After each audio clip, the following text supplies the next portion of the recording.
ಸ್ನೇಹಿತರೆ ನಮಸ್ಕಾರ. TM learning centre YouTube ಚಾನಲ್ಗೆ ನಿಮ್ಮೆಲ್ಲರಿಗೂ ಸ್ವಾಗತವನ್ನು ಕೋರ್ತಾ ಈ ವಿಡಿಯೋದಲ್ಲಿ ನಾನು ನಿಮಗೆ ಕರ್ನಾಟಕ TET 2024 ಜೂನ್ 30ನೇ ತಾರೀಕು ನಡೀತದೆ.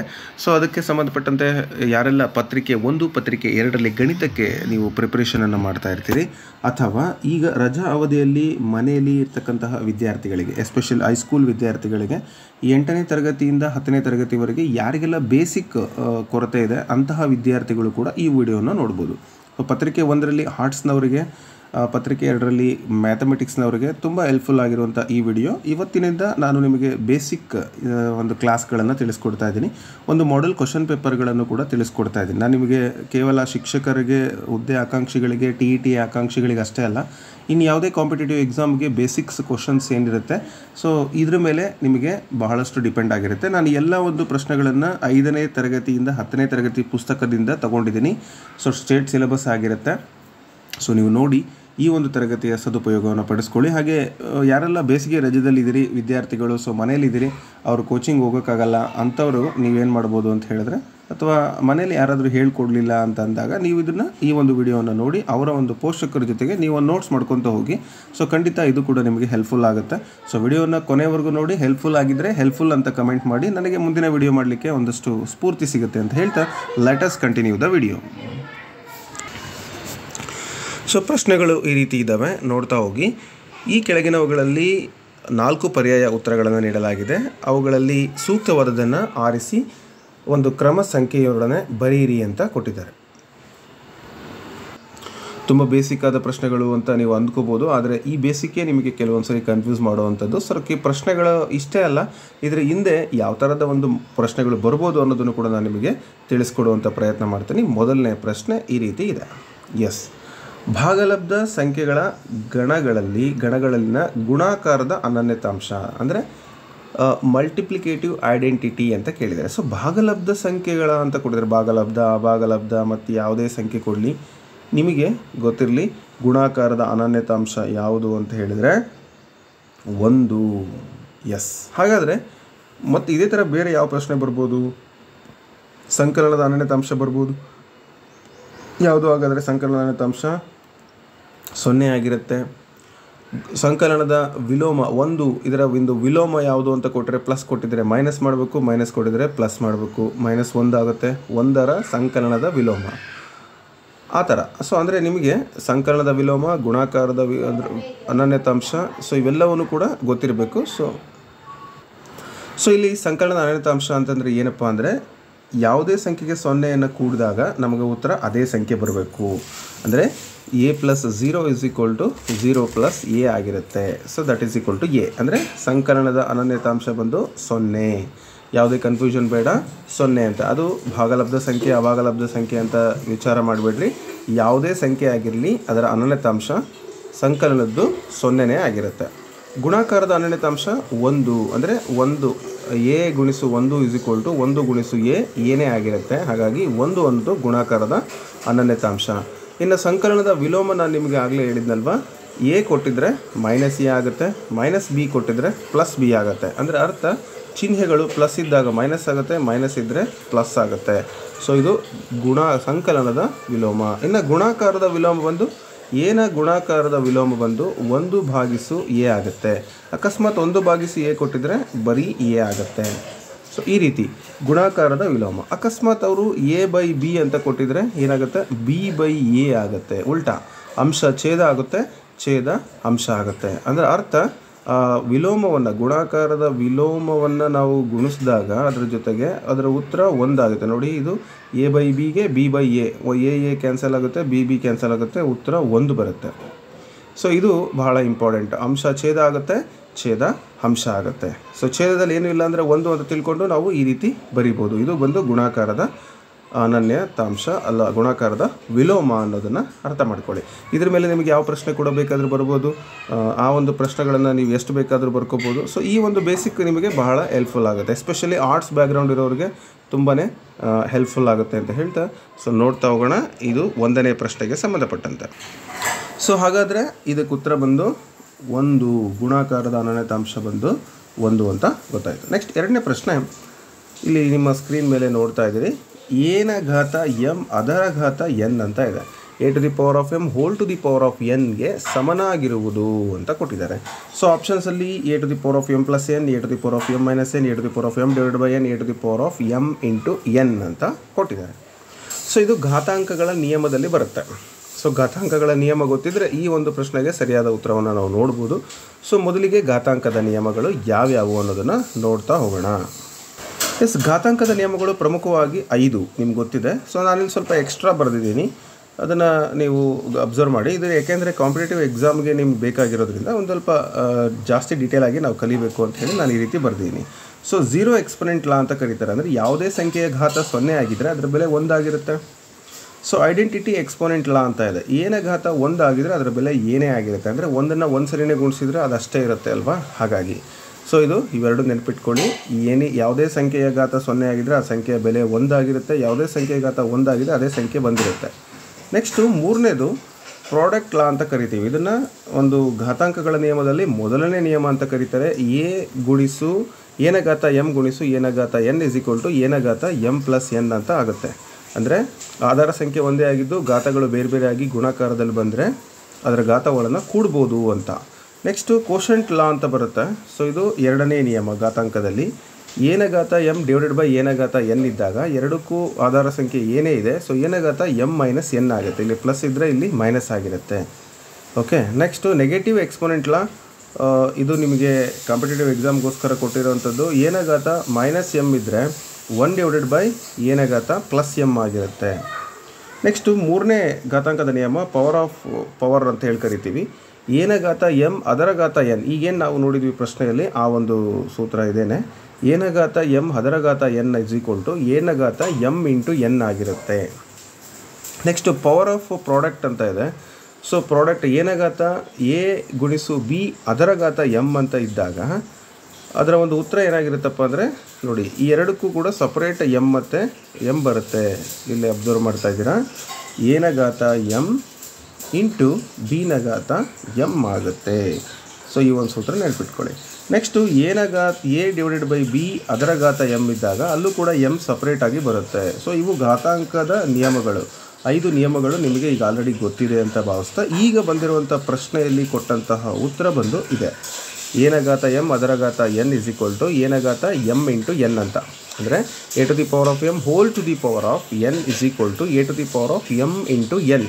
ಸೊ ಇದನ್ನು ಯಾವಾಗಲೂ ನಾವು ನೆನಪು ಮಾಡ್ಕೋಬೇಕು, ಬಾಯ್ಪಾಠ ಹಾಕಬೇಕು, ಬರೆದು ಪ್ರಾಕ್ಟೀಸ್ ಮಾಡಬೇಕು. ಖಂಡಿತ ನಿಮ್ಗೆ ಉತ್ತರ ಸಿಗುತ್ತೆ. ಹಾಗಾದರೆ ಈ ಒಂದು ಪ್ರಶ್ನೆಗೆ ನಾವು ನೋಡಿದ್ವಲ್ಲ ಸೂತ್ರ, ಸರಿಯಾದ ಉತ್ತರ ಏನ ಘಾತ ಎಮ್ ಇಂಟು ಎನ್ ಆಗಿರುತ್ತೆ. ರೈಟ್.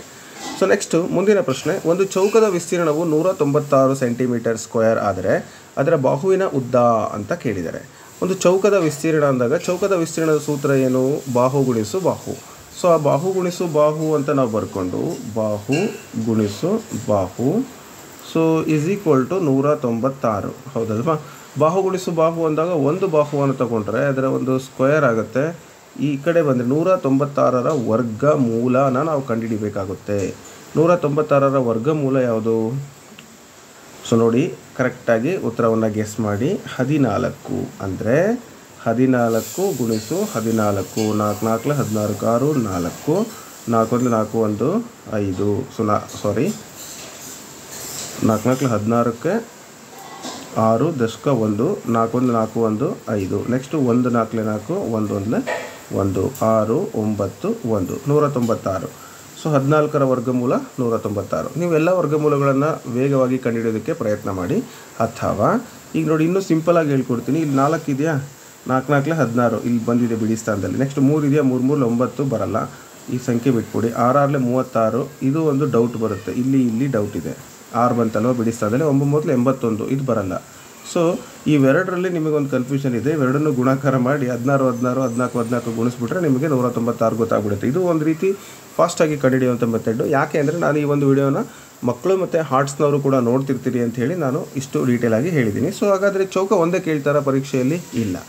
ಆಯತ ಕೇಳ್ಬೋದು, ಅಥವಾ ತ್ರಿಭುಜ ಕೇಳ್ಬೋದು, ಮತ್ತು ಯಾವುದೇ ಬೇರೆ ಒಂದು ಆಕೃತಿಯ ಒಂದು ವಿಸ್ತೀರ್ಣ ಅಥವಾ ಸುತ್ತಳತೆ ಏನು ಬೇಕಾದರೂ ಕೇಳ್ಬೋದು. ಅದಕ್ಕೆ ಸಂಬಂಧಪಟ್ಟಂತೆ ಒಂದಷ್ಟು ಸೂತ್ರಗಳನ್ನು ನೋಡೋಣ. ಚೌಕದ ವಿಸ್ತೀರ್ಣ ಬಾಹು ಗುಣಿಸು ಬಾಹು. ನಾನು ಆಗಲೇ ಹೇಳಿದೆ, ಚೌಕದ ವಿಸ್ತೀರ್ಣ ಇಸ್ ಈಕ್ವಲ್ ಟು ಬಾಹು ಸ್ಕ್ವೇರ್. ಬಾಹು is equal to root of ಚೌಕದ ವಿಸ್ತೀರ್ಣ ಆಗುತ್ತೆ. ಅಥವಾ ಆಯತದ ವಿಸ್ತೀರ್ಣ ಕೇಳಿದರೆ ಉದ್ದ ಗುಣಿಸು ಅಗಲ ಆಗುತ್ತೆ. ಯಾವುದಾದ್ರೂ ಅಗಲ ಕೊಟ್ಟಿರ್ತಾರೆ ಅಥವಾ ವಿಸ್ತೀರ್ಣ ಕೊಟ್ಟು ಉದ್ದ ಕೇಳ್ತಾರೆ, ಅಥವಾ ಉದ್ದ ಕೊಟ್ಟು ಅಗಲ ಕೇಳ್ತಾರೆ, ವಿಸ್ತೀರ್ಣ ಕೊಟ್ಟು ಅಗಲ ಕೇಳ್ಬೋದು. ಈ ರೀತಿ 3ರಲ್ಲಿ 2 ಅಂಶಗಳನ್ನು ಕೊಟ್ಟು ಒಂದನ್ನು ಕೇಳ್ತಾರೆ. ನೆಕ್ಸ್ಟು ಚೌಕದ ಸುತ್ತಳತೆಯ ಸೂತ್ರ ಬಂದು 4 ಗುಣಿಸು ಬಾಹು. ಅದು ಗೊತ್ತಿರಲಿ ನಿಮಗೆ. ಅಂದರೆ ಒಬ್ಬ ವಿದ್ಯಾರ್ಥಿ ಹೊಲದ ಸುತ್ತಲೂ ಓಡ್ತಾ ಇದ್ದಾನೆ, 4 ರೌಂಡ್ ಓಡ್ತಾನೆ ಅಥವಾ 3 ರೌಂಡ್ ಓಡ್ತಾನೆ. ಆ ಹೊಲದ ಒಂದು ಬಾಹುವಿನ ಉದ್ದ ಇಷ್ಟು, ಹಾಗಾದರೆ ಅವನು ಎಷ್ಟು ರೌಂಡ್ ಓಡ್ದ, ಈ ಥರ ಒಂದು ಪ್ರಶ್ನೆಗಳನ್ನು ಕೇಳ್ತಾರೆ. ಓಕೆ, ಸೊ ಚೌಕಾಕಾರ ಅಂದ ತಕ್ಷಣ ನೀವೇನು ಮಾಡಬೇಕು, ಈ ಒಂದು ಅಂಶಗಳನ್ನು ನೆನ್ಪಿಟ್ಕೋಬೇಕು. ಅದು ಯಾವುದೇ ಥರದ ಒಂದು ಪ್ರಶ್ನೆಗಳು ಆಗಿರ್ಬೋದು.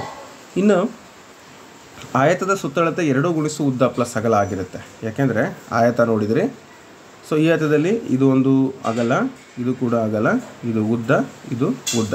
ಈ ಉದ್ದ ಅನ್ನೋವು 2 ಇದ್ದಾವೆ, ಅಗಲ ಅನ್ನೋವು 2 ಇದ್ದಾವೆ. ಸೊ ಹಾಗಾಗಿ ಅಗಲ ಉದ್ದ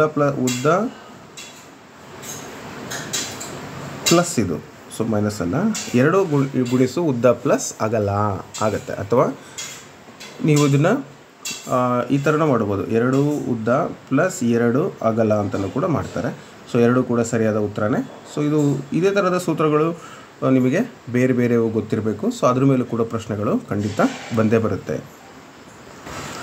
ಮುಂದಿನ ಪ್ರಶ್ನೆಯನ್ನು ನೋಡೋಣ. ಹಾಗಾದರೆ ಅದಕ್ಕೆ ಸರಿಯಾದ ಉತ್ತರ 14 ಅಂತ ಗೊತ್ತಾಯಿತು. ಮುಂದಿನ ಪ್ರಶ್ನೆ ಈ ಥರ ಇದೆ. ದಶಮಾಂಶ ರೂಪ ಕೇಳಿದ್ದಾರೆ. ಅಂದರೆ 4.5 ಗುಣಿಸು 10⁻⁻4 ದಶಮಾಂಶ ರೂಪ. ನಾನು ಆಗಲೇ ನಿಮಗೆ ಒಂದು ಸೂತ್ರ ಹೇಳಿದ್ದೆ, ಘಾತದಲ್ಲಿ ಏನಾದರೂ ಮೈನಸ್ ಇದ್ದರೆ ಅದನ್ನು ನಾವು ಪ್ಲಸ್ ಬರಿಬೇಕಾದ್ರೆ ಅದಕ್ಕೆ ವಿಲೋಮ ಬರಿಬೇಕು. ಅಂದರೆ ಮೇಲ್ಗಡೆ 1 / 10⁻4 ಅಂತ ಬರೀಬೇಕು ಅಂತ. ಸೊ ಅಲ್ಲಿ ನಿಮಗೆ ಐಡೆಂಟಿಟಿ ಘಾತಾಂಕಗಳ ನಿಯಮದಲ್ಲಿ ನಾನು ನಿಮಗೆ ತಿಳಿಸ್ಕೊಟ್ಟಿದ್ದೆ. ಸೊ ಅದು ಇಲ್ಲಿ ನಿಮಗೆ ಯೂಸ್ಫುಲ್ ಆಗುತ್ತೆ ನೋಡ್ಬೋದು. ಅಥವಾ ಇದೇ ಥರದ ಬೇರೆ ಎಕ್ಸಾಂಪಲ್ಗಳು ಕೂಡ ನಾನು ನಿಮಗೆ ಕೊಡ್ತೀನಿ. ಇದನ್ನು ಹೇಗೆ ಮಾಡೋದು ಅಂತ ನೋಡೋಣ.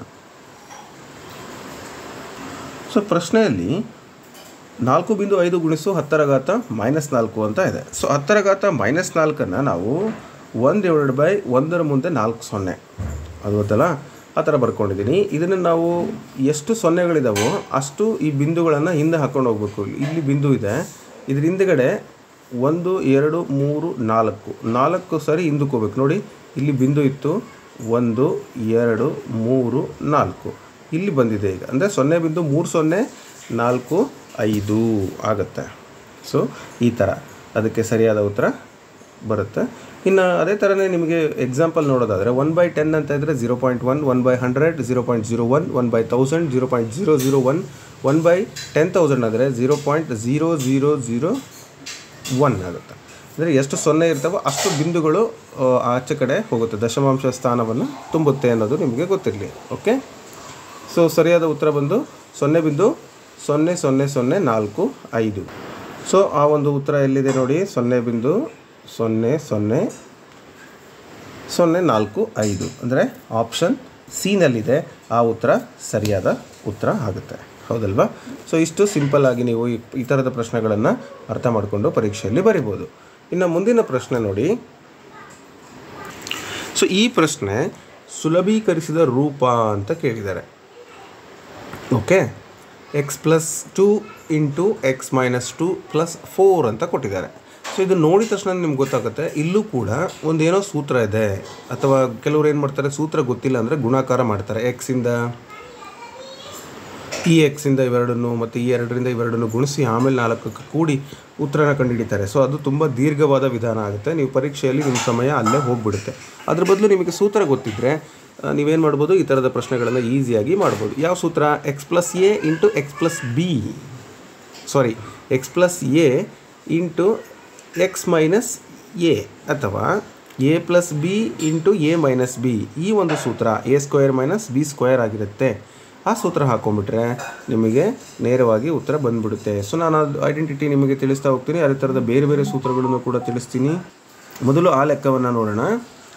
ಏನಪ್ಪ ಅಂತ ಹೇಳಿದ್ರೆ x + a ಅಥವಾ a + b a - b + 4 ಅಂತ. ಅಂದರೆ a + b × a - b = a² - b². So ಇದನ್ನು a² - b², a ಅಂದರೆ x, b ಅಂದರೆ 2 x² - 2² + 4 ಆಗೇ ಇರುತ್ತೆ. ಸೊ ಇದ್ರ ಜಾಗದಲ್ಲಿ ಸೂತ್ರ ಹಾಕಿದ್ದೀನಿ. ಈ 2² ಅಂದರೆ 4 ಆಗುತ್ತೆ. 4 4 ± ಕ್ಯಾನ್ಸಲ್ ಆಗಿ ಬರೀ x² ಉಳಿಯುತ್ತೆ. ಸೊ x² ಅನ್ನೋದು ಆಪ್ಷನ್ ಡಿನಲ್ಲಿತ್ತು, ನೀವು ನೋಡಿದ್ರು ಎಲ್ಲ ಗೊತ್ತಿಲ್ಲ. ಸೊ ಸರಿಯಾದ ಉತ್ತರ x². ಹಾಗಾದರೆ ಬೇರೆ ಬೇರೆ ಐಡೆಂಟಿಟಿಗಳನ್ನು ನೋಡ್ತಾ ಹೋಗೋಣ, ಯಾವ್ಯಾವೆಲ್ಲ ಐಡೆಂಟಿಟಿಗಳು ಬರುತ್ತೆ ಅಂತ. ಇವನ್ನ ನೀವು ನೆನ್ಪಿಟ್ಕೋಬೇಕು. ಎಷ್ಟು ಚೆನ್ನಾಗಿ ನೀವು ಬಾಯ್ಪಾಠ ಆಗ್ತೀರಾ ಅಥವಾ ಎಷ್ಟು ಬರೋದು ಪ್ರಾಕ್ಟೀಸ್ ಮಾಡ್ತೀರಾ ಅದು ನಿಮಗೆ ಇದು ಹೆಲ್ಪ್ಫುಲ್ ಆಗುತ್ತೆ. ಯಾವುದಾದ್ರೂ ಒಂದು ಸಾಂಗನ್ನು ನಾವು ಹೇಗೆ ಹೇಳ್ತಾ ಇರ್ತೀವೋ ಅದು ಹಾಗೆ ನೆನಪಿರುತ್ತೆ. ಇದು ಅಷ್ಟೇ. a + b² = a² + b² + 2ab, a - b² = a² + 2b² - 2ab. ಕೆಲವರು ಇದನ್ನು ಬರೆಯುವಾಗ ಈ 2ab ಈ ಮಧ್ಯದಲ್ಲಿ ಬರೀತಾರೆ, ಆಮೇಲೆ +b² ಅಂತ ಬರೀತಾರೆ. ಇಲ್ಲೂ ಅಷ್ಟೇ 2ab - 2ab ಇಲ್ಲಿ ಬರೀತಾರೆ, ಆನಂತರ ಈ ಕಡೆ ಅದನ್ನು ಬರೀತಾರೆ. ಅಂದರೆ ನಾನು ನಿಮ್ಗೆ ತೋರಿಸ್ಕೊಡ್ತೀನಿ. a² - 2ab + b² ಅಂತ ಬರೀತಾರೆ. ಈಗೂ ಬರೀತಾರೆ, ಹೇಗಾದರೂ ಬರಿಬೋದು. ಅಥವಾ ಇಲ್ಲಿ a² + b ಇದನ್ನು ಮತ್ತೊಂದು ಸೂತ್ರನೂ ಮಾಡ್ಬೋದು ನಾವು. ಅದನ್ನು ಇಲ್ಲಿ ನೋಡಿ, a² + b² = a + b² - 2ab ಅಂತ. ಅಥವಾ ಅದು ಇನ್ನೂ ಒಂದು ಸೂತ್ರ ಮಾಡ್ಬೋದು, a - b² - 2a + 2ab ಅಂತ ಮಾಡ್ಬೋದು. ಹಾಗೆ ಅದನ್ನು ನಾವು ಯಾವ ರೀತಿಯಾಗಿ ಕೂಡ ಕನ್ವರ್ಟ್ ಮಾಡಿಕೊಂಡು ಸಿಂಪ್ಲಿಫಿಕೇಷನ್ ಮಾಡ್ಬೋದು, ನಿಮ್ಗೆ ಗೊತ್ತಿರಲಿ. ನೆಕ್ಸ್ಟ್ ಮುಂದೆ ಇನ್ನೊಂದು ಸೂತ್ರ ಬರುತ್ತೆ. ಇದನ್ನು ನಾನಿವಾಗ ಅದಕ್ಕೆ ಅಪ್ಲೈ ಮಾಡಿದ್ದು a² - b² = a + b × a - b. Okay. Next a + b + c² ಸೂತ್ರ ಇದೆ ನೋಡಿ, ಅದನ್ನು ಕೂಡ ನೋಡ್ಕೊಳ್ಳಿ. a² + b² + c² 3 square plus 2ab + 2bc + 2ca. ಇದನ್ನು ಈಸಿಯಾಗಿ ನೆನ್ಪಿಟ್ಕೋಬೋದು. Next whole cube, a + b whole cube. Important ಅಷ್ಟೇ ಹೇಳ್ಕೊಡ್ತಾ ಇದ್ದೀನಿ, ಭಾಳ ಇದಾವೆ ಇವು. ಅದರಲ್ಲಿ ನಿಮಗೆ ಎಷ್ಟು ಬೇಕೋ ಪರೀಕ್ಷೆಗೆ ಇವುಗಳನ್ನು ಅಷ್ಟೇ ನೀವು ಸದ್ಯಕ್ಕೆ ಅಭ್ಯಾಸ ಮಾಡಿದ್ರೆ ಮುಂದೆ ಅವೆಲ್ಲ ನಿಮಗೆ ಆಟೋಮೆಟಿಕ್ಕಾಗಿ ಗೊತ್ತಾಗ್ತವೆ. a + b whole cube = a³ + b³ + 3ab × a + b. ಅದೇ ಥರ a - b whole cube = a³ - 3a² b + 3ab² - b³ ಅಂತ. ಇದು ಒಂದು ಸೂತ್ರ ಇದೆ. ಈ ಸೂತ್ರ ಬಿಟ್ಟು ಮತ್ತೊಂದು ಸೂತ್ರ ಇದೆ, ಇಲ್ಲಿ ನೋಡಿ. ಇದು ಈಗ ಮೇಲೆ ಬರೆದಿದ್ದೀನಲ್ಲ, ಅದಕ್ಕೆ ಸಿಮಿಲರ್ ಇದೆ. ಇದು a³ - b³ - 3ab × a - b ಎಲ್ಲ ಒಂದೇ ಥರ ಇದೆ, ಬಟ್ ಇಲ್ಲಿ ಎಲ್ಲ ಕಡೆ ಪ್ಲಸ್ ಇರೋ ಕಡೆ ಮೈನಸ್ ಇದೆ. ಓಕೆನಾ? ಅದು a - b ಹೋಲ್ ಕ್ಯೂಬ್ನ ಸೂತ್ರ. ಸೊ ನಾನು ಆಗಲೇ ನಿಮಗೆ ತಿಳಿಸ್ಕೊಟ್ಟಂತೆ ಈ ಒಂದು ಪ್ರಶ್ನೆಗೆ x² ಸರಿಯಾದ ಉತ್ತರ ಬರುತ್ತೆ. ಅಂದರೆ ಇದೇ ಪ್ರಶ್ನೆ ಅಂತಲ್ಲ, ಯಾವುದೇ ಐಡೆಂಟಿಟಿ ಮೇಲೆ ಅಥವಾ ಯಾವುದೇ ನಿತ್ಯ ಸಮೀಕರಣದ ಮೇಲೆ ನಿಮಗೆ ಪ್ರಶ್ನೆಗಳು ಬಂದರೂ ಕೂಡ ನೀವು ಉತ್ತರವನ್ನು ಬರಿಬೋದು. ಎಸ್ಪೆಷಲಿ ಪತ್ರಿಕೆ 1 TET ಬರಿತಿರ್ತಕ್ಕಂಥವ್ರಿಗೆ ತುಂಬಾ ಹೆಲ್ಪ್ಫುಲ್ ಆಗಿರುತ್ತಿದ್ದು.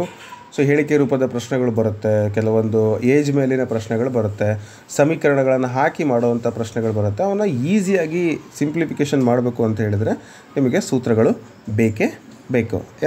ಬಿ ರಿಮೆಂಬರ್ ದೋಸ್ ಫಾರ್ಮುಲಾಸ್ ಅಂತ ಹೇಳ್ತಾ go to the next question. ಪ್ರಶ್ನೆ ಸಂಖ್ಯೆ 6. ಈ ಕೆಳಗಿನವುಗಳಲ್ಲಿ 11ರಿಂದ ಪೂರ್ಣವಾಗಿ ಭಾಗಿಸಲ್ಪಡುವ ಸಂಖ್ಯೆ ಅಂತ ಕೇಳಿದ್ದಾರೆ. 11ರಿಂದ ಪೂರ್ಣವಾಗಿ ಅಂದರೆ ನೀವೇನು ಮಾಡ್ತೀರಿ? ಇದನ್ನು 11ರಿಂದ 5, 11ರಿಂದ 5, 11ರಿಂದ 5, 11ರಿಂದ ಭಾಗಿಸ್ತೀರಾ? ಖಂಡಿತ ಅದು ತಪ್ಪು. ಕರೆಕ್ಟೇ, ಆದರೆ ನಿಮ್ಮ ಸಮಯ ಅಲ್ಲಿಗೆ ಪೇಪರ್ ಇಸ್ಕೋತಾರೆ. ಗಣಿತ ಒಂದೇ ಇರುತ್ತಾ? ಇಲ್ಲ, ಬೇರೆ ಬೇರೆ ಸಬ್ಜೆಕ್ಟ್ ಇರುತ್ತೆ. ಸೈಕಾಲಜಿ ಇರುತ್ತೆ, ಕನ್ನಡ ಇರುತ್ತೆ, ಇಂಗ್ಲೀಷ್ ಇರುತ್ತೆ, ನಿಮ್ಮ ಒಂದು ಸೋಷಿಯಲ್ ಸೈನ್ಸ್ ಇರುತ್ತೆ. ಸೊ ಹಾಗಾಗಿ, ಅಥವಾ ವಿಜ್ಞಾನದವರಿಗೆ ವಿಜ್ಞಾನ ಇರುತ್ತೆ. ಇವೆಲ್ಲವನ್ನು ಬರೆಯಬೇಕಾದ್ರೆ ನಾವು ಇದನ್ನು ಕ್ಯಾಲ್ಕುಲೇಷನ್ ಮಾಡಲಿಕ್ಕೆ ಸಮಯ ಸಿಗಲ್ಲ. ಅದಕ್ಕೆ ಕೆಲವೊಂದು ಟ್ರಿಕ್ಸ್ ತಿಳ್ಕೊಬೇಕು. ಅಂದರೆ ಭಾಗಿಸಲ್ಪಡುವ ಎರಡರಿಂದ ಭಾಗಿಸ್ಬೇಕಂದ್ರೆ ಏನು, 3ರಿಂದ ಅಂದರೆ 4ರಿಂದ ಅಂದರೆ 5ರಿಂದ ಅಂದರೆ 6ರಿಂದ ಅಂದ್ರೇನು, ಇವೆಲ್ಲ ತಿಳ್ಕೊಬೇಕು. ಆನಂತರ ನಿಮಗೆ ಉತ್ತರ ಈಸಿಯಾಗಿ ಸಿಗುತ್ತೆ. ಸೊ ಮೊದಲಿಗೆ ಈ ಪ್ರಶ್ನೆಗೆ ಉತ್ತರ ನೋಡೋದಾದರೆ 11ರಿಂದ ಭಾಗ ಆಗಬೇಕಂದ್ರೆ ಸಮಸಂಖ್ಯೆ ಮತ್ತು ಬೆಸ ಸಂಖ್ಯೆಯ ಸ್ಥಾನದಲ್ಲಿರತಕ್ಕಂತಹ ಸಂಖ್ಯೆಗಳ ಮೊತ್ತ ಅಥವಾ ವ್ಯತ್ಯಾಸ 0 ಅಥವಾ 11ರ ಗುಣಕ ಆಗಿರಬೇಕು. ಇನ್ನೊಂದು ಸರಿ ಹೇಳ್ತೀನಿ, ಸಮಸಂಖ್ಯೆ ಮತ್ತು ಬೆಸ ಸಂಖ್ಯೆಯ ಸ್ಥಾನದಲ್ಲಿರುವ ಅಂಕಿಗಳ ಮೊತ್ತ ಅಥವಾ ವ್ಯತ್ಯಾಸ ಏನಾಗಿರಬೇಕು? 0 ಅಥವಾ 11ರ ಗುಣಕ ಆಗಿರಬೇಕು. ಸೊ ಈಗ ಚೆಕ್ ಮಾಡೋಣ, ನಿಮ್ಗೆ ಐಡಿಯಾ ಸಿಗುತ್ತೆ ಅವಾಗ. ಮೊದಲನೇ ಸಂಖ್ಯೆ ಇದು ಬೆಸ ಸಂಖ್ಯೆಯ ಸ್ಥಾನದಲ್ಲಿರ್ತಕ್ಕಂಥ ರೈಟ್ ಮಾರ್ಕ್ ಹಾಕಿದ್ದೀನಿ. 1 + 2, ಉಳಿದಿದ್ದು 2 + 4, 2 1 3 4 2 6. ಕೂಡಿ ಅಥವಾ ಕಳೀರಿ. 6 3 9 ಆಗುತ್ತೆ, ಕಳೆದ್ರೆ 6ರಲ್ಲಿ 3 ಹೋದರೆ 3 ಆಗುತ್ತೆ. ಅಂದರೆ 2 ಕೂಡ 0 ಬರಲ್ಲ, 11 ಬರಲ್ಲ. ಸೊ ಈ ಸಂಖ್ಯೆ ಮೊದಲನೇದು ಆಗಲ್ಲ. ಸೊ ಎರಡನೇ ಸಂಖ್ಯೆಗೆ ಬರ್ತೀನಿ. ಎರಡನೇ ಸಂಖ್ಯೆ ಏನು ಹೇಳ್ತಿದ್ದು, ನಾನು ಆಗಲೇ ಹೇಳ್ದಂಗೆ 3 1 8, ಮತ್ತು 3 + 8, ಇನ್ನೊಂದು 4 + 7 ಸಮಸಂಖ್ಯೆ ಮತ್ತು ಬೆಸ ಸಂಖ್ಯೆಯ ಸ್ಥಾನ.